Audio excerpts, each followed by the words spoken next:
United Kingdom. Do you want to talk about United Kingdom? Oh, yes. All right. Welcome back to MJT Reviews. It's me, Mitchell James, and we're talking about United Kingdom, Bigger Than Us by Michael Rice. And I'm joined with a British person, Stuart Wilders from ESC Fan TV. Hi, Stuart. Hi, Mitchell. Check out ESC Fan TV. And so this is your home country. You even attended You Decide. And I keep trying to look out for you, and because it's a small audience. So where were you standing at You Decide? Sitting. They wanted certain people to be at the front. And I suspect I probably was the wrong age group. So I was put towards the seating area at the back. So you do see me twice, but luckily I'm in the wrong or right angle or right part of the building. So I'm just not on screen. So I don't want to be on screen all the time. That's for the acts. So that's good. Yeah, interesting final. There's about 300 people in there, if that. They have a habit of being able to make a very small building look so big. It's a good final, actually. And I think the right song won. I think on reflection, I had my own favourites. I wanted Elysse to win I forgot the song, Sweet Lies. Yeah. And I thought it was beautiful. A lot of people told me it was sort of out of key, off tune, but I listened to watch back, and I can't see it myself. I thought she did a really, really good performance. The fan favourite was Kerry Ann with Sweet Lies. Of course, for those of your fans and subscribers that don't know, the UK came up with this really cool idea of having 3 songs and having 6 acts. So 2 acts sang the same song in different styles, which seemed to work, actually. It did give you a bit of contrast. So Kerry Ann beat Elysse, and then Michael beat Holly. Holly will be at the London show this weekend. And Freaks was a song by Maid and Jordan Clark, and Jordan Clark beat Maid. So he ended up with 3 in the final, and Michael Rice was clearly going to win. He deserved to win. He won altogether now for the BBC. He will go with a song written by our favourite, Laurel Barker, and the Swedish singer this year, John Lundvik, amongst 2 or 3 others. So what I want to know is how Michael now feels. Now, hopefully I'll get a chance to ask him, competing against the songwriter, because inevitably they're both going to be in the final. We're already there. Sweden will qualify, no question. And they have quite similar songs. I also know, and a bit of an exclusive for your channel, Mitchell, that the John Lundvik song in Sweden was also rumoured and offered to the UK. So I can tell you that. But they went with the song for Michael. So I don't know. I don't know whether that was the right choice or not. I guess we'll find out. Didn't they make a rather risky choice last year with Caesar Sampson's Nobody But You? They declined it. That's the rumor. Yeah, it's not. So it's not. Yeah, that is the rumor. It's untrue. I have a reliable source that told me what actually happened was Caesar Sampson's song was in the final 6. And what actually happened was it was in the final 6 in 2 countries, not just the UK, or it was in the final of another country, maybe not the final 6. And he was given the opportunity to represent Austria, to go straight to Eurovision, no finals. And now, if you were a singer-songwriter and you were given the opportunity to go and compete with 5 other artists in the UK, or go somewhere other country, maybe compete with 9 artists, or go directly to Eurovision with your own country, what would you do?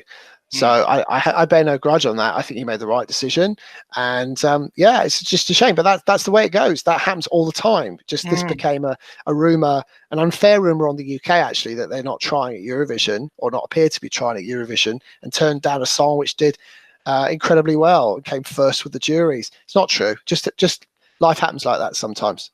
It must be an Austrian thing in Eurovision, because Nathan Trent, I think, had his song in Germany and Austria, and then he ended up having to pull out of Germany because he got Austria. So yeah, it's really common. And you look at Laurel Barker, what she's doing. She's had songs in nearly every national final.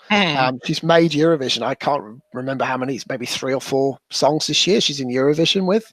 Certainly Germany, certainly the UK, certainly Switzerland, and there's probably 1 or 2 others in there. And did you know she wrote Tempo by Margaret? in Sweden? Because we she were did. saying she had no songs in Melodifestivalen, but then I She found out. did. Yeah, she did. She's had plenty, and I suspect there's plenty out there that didn't qualify too. Yeah. And interesting from a songwriter that did not have Eurovision on their agenda 2 years ago to suddenly go from, I'll take part in maybe 2 Eurovision national finals to let's take part in all of them. So I wonder if and she it's a good just way for a thought, songwriter to get recognised. oh yeah, totally. I don't know. She thought like she would just maybe try get just one to go, or I think maybe she's seeing how many would win. No, she was in Lisbon and she was interviewed and she gave the answer. Eurovision wasn't on her agenda until last year or the year before maybe, and now it's on her agenda. Now she wants to win Eurovision, I guess, because why would you take part in so many? So yeah, I think she's going to do. I think she may do it with Switzerland though, but I guess you'll ask me that on another show. Yeah, we'll find out what you think. So overall, Bigger Than Us, did you want this one or Holly Tandy to win? No, I wanted this one. They were both strong. Michael's a great singer. He's a good performer. He will improve as a performer. The staging, I hear, is going to be quite spectacular. He won't, like every other artist, you ask them the same question. It's pointless asking them, what's your staging going to be like? They will not tell you until they get out to Tel Aviv. But he has confirmed they are planning something quite spectacular. So let's wait and see. How will it do? I struggle with this because the only countries that tend to give us points are your good country, Australia, Malta, and Israel. We very rarely get points anywhere else nowadays. Brexit or no Brexit, it means nothing to whether we get points or not. So, I mean, I guess we'll still get points from you guys, hopefully, fingers crossed. I'd like to think we get points from a few other countries.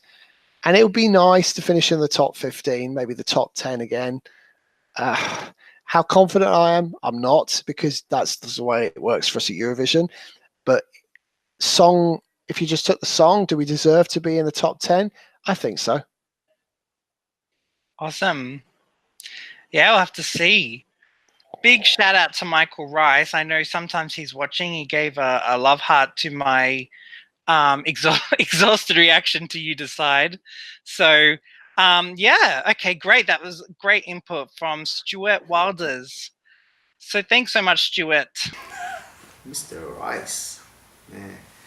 I'm a big fan of yours, man. I don't care how it's going to sing, but I'm a big fan of yours. Okay, so Lamb was impressed by Michael Rice just from the name. Yeah, man. I'm Asian, man. Rice in my blood, man. So, yeah. Okay, so Bigger Than Us, UK. Okay, let's see. Never been ad.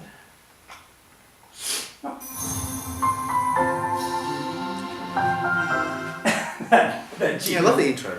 Oh man, he's young.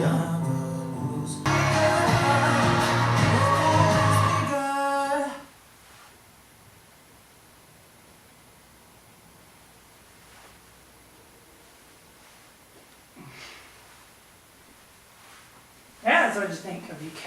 Yeah, very nice song, very upbeat and but I'm kind of confused about the message that it conveys. So, what is Bigger Than Us? Was he referring to the space or? Yeah, because the whole theme of the music video, was the kids figuring out about the space, and he does mention the space in his songs as well. But above all that, it's a very nice song. It has progression, and at the end it kind of slows down a little bit, so we can more focus on the message. But I think that's a very universal message. As far as I understand, it might refer to the passion. If we have the same passion, it's bigger than everything else. It's more important than everything else. It's gonna be the thing that connects us, regardless of our background. So yeah, I think that's a good message. Yeah. It's written by Laurel Barker. I don't know if you remember that name, but she wrote the song for Switzerland. Do you remember She Got Me, that song Dirty Dancing? Not really, but man, sorry. I think it's been so long. Dirty Dancing. She wrote the same song, so she's written another song that cool. made it. She wrote the song for Switzerland last year as well. Mm. What did you think of the actual song, like the sound of it? Yeah, I What mean, kind of style? Not really. It's a kind of popular music. Yeah. Yeah, so the message, bigger than us, is kind of stays in your mind a little bit because it's been throughout the songs, it's been everywhere, and it has progression, very upbeat, very exciting. So yeah, good song. Do you think that message is a little vague, so open to interpretation? I mean, so it all depends on different person. We have different interpretation. Yeah. Like me, I might think of the passion is going to break all the barriers between cultures or backgrounds. Oh wow, So, that's a good way. Yeah, that's a way to interpret. But other people, they might understand it in other ways. So I think it's very interesting as well. So. Yeah, awesome. Well, thanks a lot, Lam. Alright. I am here with Elysse Turner talking about United Kingdom. Yeah.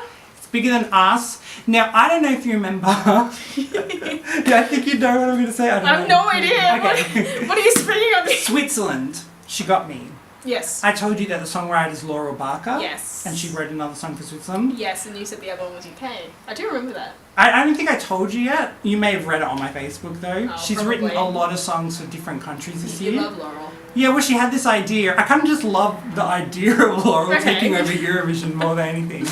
But Conspiracy. yeah, world domination. I think not. Yeah, so she also wrote this song, and I'll tell you now, it's co-written by the guy that won it for Sweden, John Lundvik. He also wrote this song. They were thinking of giving him this song, and then he chose the other song, and so they got Michael Rice to sing this song. Okay. So yeah, just kind of off the. Okay, I'll let you do your musical breakdown and ask some questions. But it was written for. For the guy from Sweden. It was written for Sweden. Sweden didn't want They it, shelved so it. they gave it to the UK Yeah. as a backup. Yeah, and written by Laura Barker. as Poor a- UK. I know they're our mother country, but we did better than you. Do you know of UK's reputation in Eurovision recently? It's No. like, it's not so good. Well, their reputation in Australia is not so good either, so nothing to worry about. Okay, musical breakdown is bigger than us. Let's go. Alright.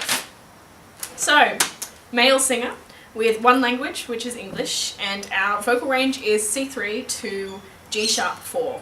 We have two keys because we have a massive key change at the end, which is C major to C-sharp major. You're literally going up half a step.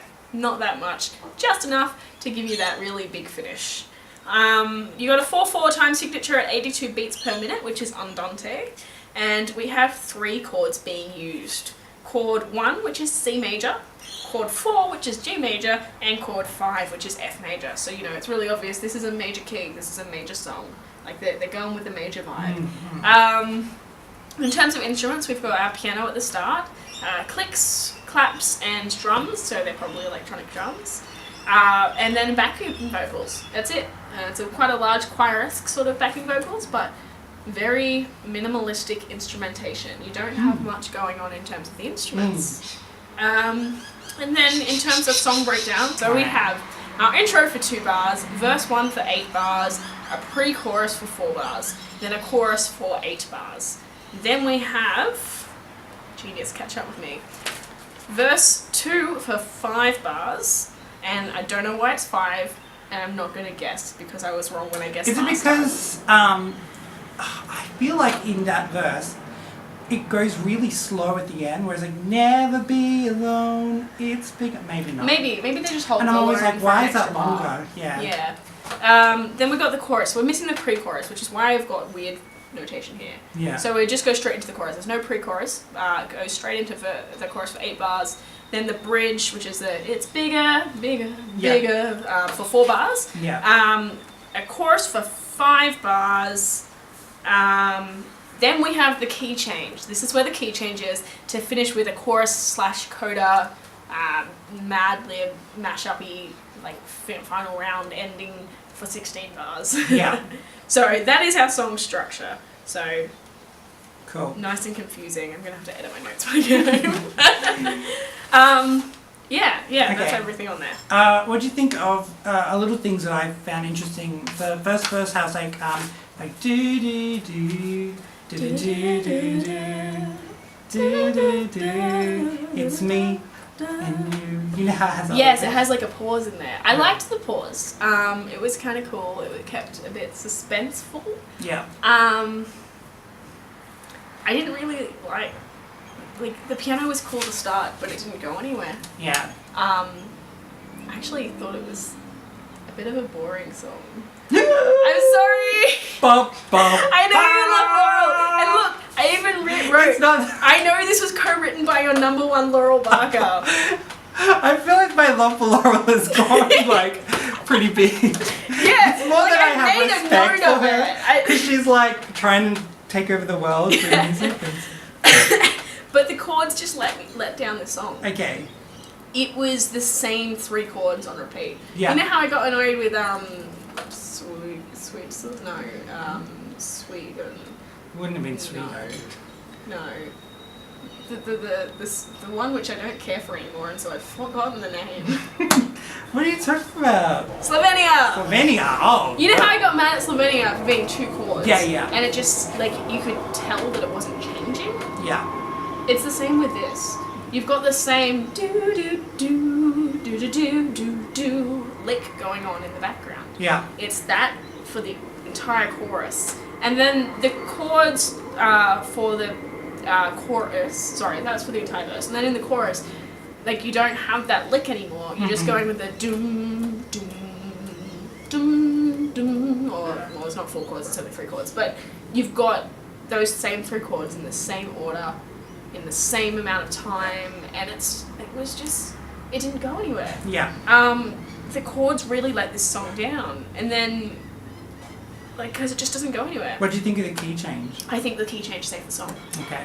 I feel like the whole song and performance in the video as well, like, it sort of builds up to this key change, and the choir behind him towards the end, and it just Are we hangs is this on an that analysis of the music? moment. It's a bit of both now. Because we're basically watching a live version. Yeah, but like both the song and the live performance in this video, it hangs on this key change moment, and without it, I think the song would be a total flop. Okay. Like, I just don't think it would sustain the interest. You talk a lot in your reviews about how you were expecting something and didn't get there. Yeah. It would be one of those. Okay. If it cool. didn't have that key change, it just wouldn't go anywhere. Uh-huh. Yeah, I can talk a bit more about the performance if you want. Yeah. I thought the stars behind him were kind of cool. Like, that was cool. They didn't really need to change it to bigger stars, I guess, but like, I guess it is bigger than us, and you can change it into bigger stars too if you want. But it's kind of weird to have him clicking on stage. You know how at the start is like, Yeah. I don't know if that was his doing. it was probably someone else telling you have to do this. This is our staging. This way or nothing. But like, you can tell that it's dubbed. Yeah. And it's the same as like when they had the singers that weren't singing. Yeah. Like, Did you notice that too? No. There's a male backing vocalist behind that didn't enter into the chorus. I don't know if they were dancers. I You know how know. sometimes they get dancers to pretend to be singers. Mm. So he was like, oh, bigger than us. Yeah. But like, it's like when in the music videos we've watched where people are like dubbing it with the video. Yeah. Like, that's disjointing. Having that click sounds so artificial, and it's clearly like in the recording. That kind of puts you off as well. Yeah. So I think don't click in the the final performance. It's very clear this backing track, so it's disjointed, so don't do that. I kind of like how he moves around the stage a bit and works the crowd. That's good, rather than just standing there in that awkward clicking position. So I would encourage him to do that as well in the thing. I think the melismas in the song were good, which is where he's like, yeah, like, falling on the notes, going around, and doesn't need to. And I know you like that, because you've mentioned those in your video. You're like, let's do this in the live performance. And you just sing a melisma, and we're like, okay, well, that's going to win you over. So I think that was good, and I think the melismas are actually where his voice was the strongest, because he was clear he was comfortable with ad-libbing. That was sort of where he was in his element, and like at the start he sounds very scripted, and he sounds a bit nervous, and possibly even like it's not the right key for him. Mm. Like it sounded a bit low, like he seemed to be struggling to hit those lower notes, especially at the start. Once the key change, he was right. Like he So do you was think- full power, strong, and the notes were fine for him. So maybe he just needed that half to step up to start with. Do you think sometimes they write songs for you to be more comfortable for you in the key change, so you have to like sacrifice singing a bit low at the beginning? I feel like that happens a lot with Whitney Houston songs. The key change is half a step. Yeah. Which means it's not that much of a key change. Yeah. So if you still wanted to do that key change by half a step, you start in C sharp and then you go into D major. Mm-hmm. And it's just that little bit, but if that's the difference it makes for him to sound more confident in the voice, I think that would go like pay off. Because in the studio version he sounds great, in that live version he sounded like he was struggling. Maybe he was sick. I could be wrong.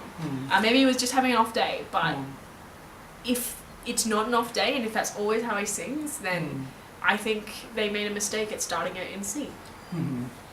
So what, did you think there was much of a difference between the studio and the live version?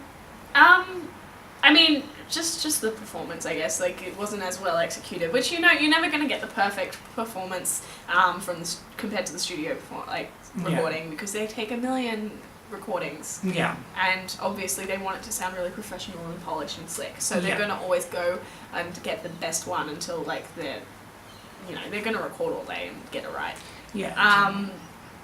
So other than the melismas though, and like the vocals struggling a bit at the start, like I think it was pretty similar. So, out of the Laurel Barker songs, She Got Me versus Bigger Than Us, what do you think? Yes, she got me good.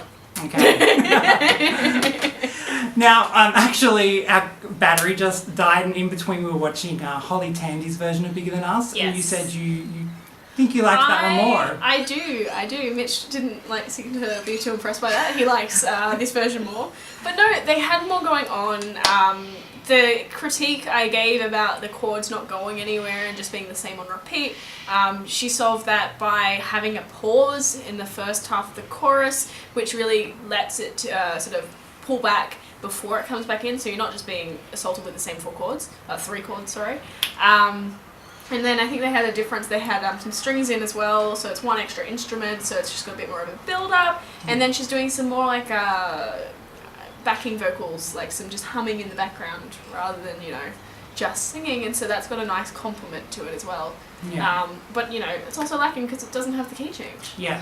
And it's got this pause for the key change, and we know the key change is possible because we heard it in this version. Yeah. Pros and cons. Yeah, okay, cool. All right, excellent. Thanks so much, Elysse. No worries. And thanks all the jury members and everyone for watching. Subscribe to see all the videos. Until next time, bonsoir Europe. And thanks, Elysse, for joining me in person. It's been great. Yeah, blessed with my presence. Okay, well, yeah, so this is great. We'll end it there. Bonsoir Europe. Goodbye. Yeah.